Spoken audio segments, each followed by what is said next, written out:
আসসালামু আলাইকুম এভরিওয়ান, আশা করি সকলেই ভালো আছেন। তো আজকে আসলাম একটি ইনফিনিক্স শোরুমে একটি ফোন নিব। সেই ফোনটির নাম হচ্ছে ইনফিনিক্স হট 60i।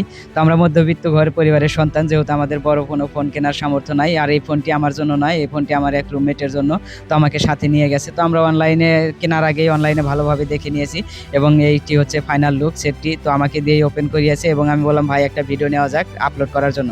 তো আমি আপনাদেরকে দেখাচ্ছি এখানে কি কি আছে। ইউজার ম্যানুয়াল আছে এবং একটি সিলিং কেস আছে যেটা ফোনের ব্যাক কভারে লাগানো যায়, এবং চার্জার কর্ড দেখতে পাচ্ছেন এবং একটি 45 ওয়াটের চার্জার দেখতে পাচ্ছেন। তো আমি এগুলা ভিতরে রেখে দিচ্ছি এবং ফোনটি অন করে নিচ্ছি, যেহেতু প্রথম অন করব।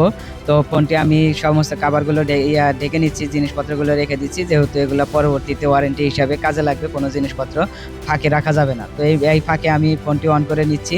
তো এই দিকে দেখতে পাচ্ছেন আসলে মধ্যবিত্ত পরিবারের সন্তান, ভালো ফোন কেনার সামর্থ্য নাই, না থাকলেও স্বপ্নের ফোন এই যেটি নিয়েছি এটি আসলে ফোন কেনার আগে একটু ভালোভাবে দেখে নেবেন যে সেটি আপনার জন্য উপযুক্ত কিনা। তো আমি তার পুরাতন ফোনগুলো থেকে সিম কার্ড খুলে নতুন ফোনে প্রবেশ করাচ্ছি এবং কথা বলে অবশ্যই সব কিছু চেক করে তারপরে শোরুম থেকে বেরোবো, কারণ নতুন ফোনে সাধারণত সমস্যা হয় না, তারপরে সমস্যা হতে পারে। তো এটি হচ্ছে ফাইনাল লুক।